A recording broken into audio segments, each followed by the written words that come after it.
பொதுவாக ஒரு திட்டத்தை கொண்டு வரும்போது அது புதிய திட்டம். யாருக்காக அலுவலர் வேண்டும், விரைந்து அந்த பணிகளை மேற்கொள்ளக்கூடிய அலுவலரை தேர்வு செய்ய வேண்டும். அதில் இருக்கின்ற அலுவலரை அந்த பணிகள் என்பது உங்களுக்கு தெரியாத ஒன்றல்ல. உங்கள் வீடு கூட கட்டினா வீட்டில் 10 சேர் வாங்கி போடுறதுக்கு 1 மாதம் ஆகுது, காட்டு வாங்கி போடுறதுக்கு 1 மாதம் ஆகுது.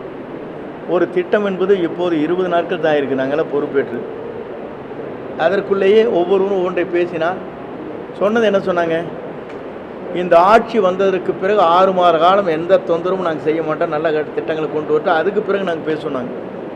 6 நாள் பேச ஆரம்பிச்சிட்டாங்க. இதுதான் வியப்பாக இருக்கிறது. டாஸ்மாக் கடைகள் ஈரோடு மாவட்டத்தில் எத்தனை மூடப்பட்டிருக்கு? நீங்கள் சொல்லுங்கள், உங்கள் பகுதிக்கு மட்டும் எத்தனை மூடி இருக்கீங்க?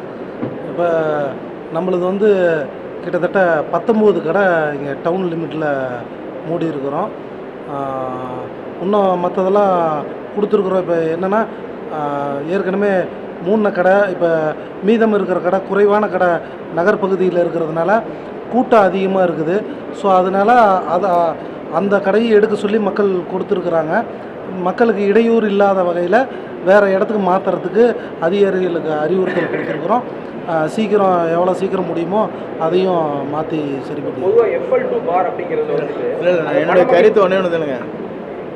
இது வரைக்கும் நீங்கள் எனக்கு சொன்ன கோரிக்கை, இதுவரைக்கும் பத்திரிக்கையாளர் சொன்னது பள்ளிக்கூடங்கள், அதே நேரத்தில் மக்கள் நெருக்கடியாக இருக்கின்ற மார்க்கெட், கோயில்கள், ஆலயங்கள், மக்கள் அதிகமாக வந்து செல்கிற பேருந்து நிலையங்கள் இதில் இருக்கக்கூடாது என்று உங்களுடைய கோரிக்கை.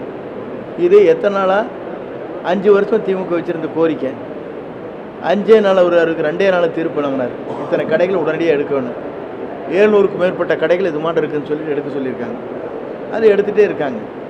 நீங்கள் எடுக்க எத்தனை எடுப்பீங்க, எப்படி பண்ண போகிறீங்க, இதில் எப்படி பண்ண போகிறேன்னு கேட்டால் இந்த ஜாடிக்கு மூடி எப்படி அமைக்கிறங்க மாதிரி விதிகள் முறைகேட செயல்படுது குற்றச்சாட்டு. அவங்க வந்து யாருக்கு வந்து மெம்பர்ஸ்க்கு மட்டும்தான் கொடுக்கணும்னு சொல்லி ஒரு சர்க்குலர் இருக்கு. ஆடா வந்து முறைகேடா வந்து விற்பனை செய்யறாங்க, தனியார் பார் ஊக்குவிக்கிறாங்க இந்த அரசு அப்படின்னு சொல்லி குற்றச்சாட்டு. ஒன்னே ஒன்று சொல்றேங்க, இல்லைங்க, இருங்க இந்த கருத்து சொல்கிறேன். நீங்கள் தனியார் பார் எங்கெங்கே இருக்குன்னு நீங்கள் இது வரைக்கும் பத்திரிக்கையில் போட்டிருக்கீங்களா? இருங்க, நான் அனுவண்டாங்க. நீங்கள் போட்டிருக்கீங்களா? ஆராய்ச்சி ஒருத்தர் இங்கே வந்தீங்க, இந்த கடை இப்படி இருக்குது, தப்பாக இருக்குன்னு ஒருத்தராக போட்டிருக்கீங்க பத்திரிக்கையில் போட்டு எங்கிட்ட கேள்வி கேளுங்க, நாங்கள் பதில் சொல்லிடுங்க. டிவி சும்மா மொட்டையை சொல்லக்கூடாது. பொதுவாக வந்து இப்படி இருக்கிறது இருங்க நான் சொல்கிறது வந்து கேட்கணுங்க. பொதுவாக குற்றச்சாட்டு சொல்வதை காட்டிலும் குற்றச்சாட்டு எங்கே நடைபெறுகிறது என்பதை புள்ளி விவரத்தோடு நீங்கள் சொல்லுங்கள். அதை ஸ்டாப் பண்ணி கேளுங்க. பாருங்க, இந்த மாதிரிலாம் காமனாக பேசுறாங்கன்னா பேச முடியாது.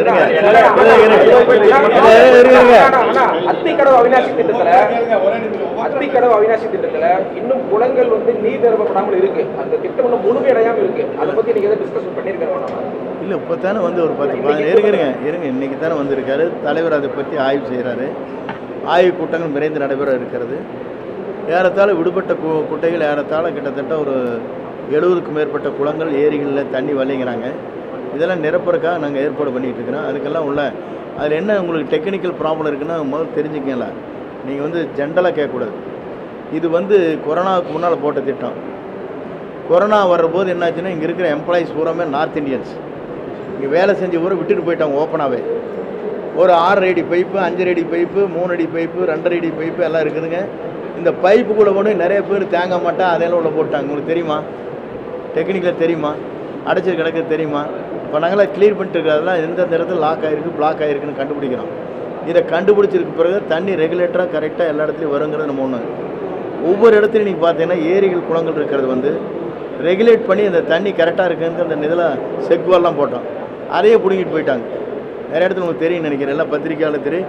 செம்பு இருந்துக்காட்டி செம்பை வாங்கிட்டு போயிட்டோம்.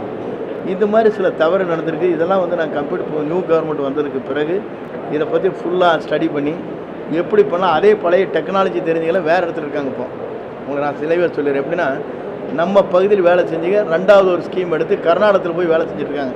அந்த டீமே, டெக்னிக்கல் டீமே, எல்என்டியோடைய டீமு. அந்த எல்என்டியோட டீமு இங்கே வர சொல்லியிருக்காங்க. எங்கெங்கே அவனுக்கு தான் டக்குன்னு தெரியும், புரியும்.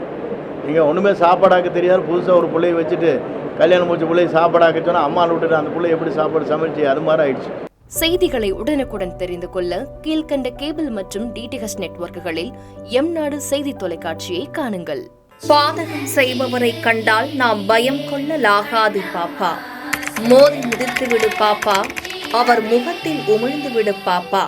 அண்மை செய்திகளை உடனுக்குடன் தெரிந்து கொள்ள இணைந்திருங்கள் எம்நாடு தொலைக்காட்சியுடன்.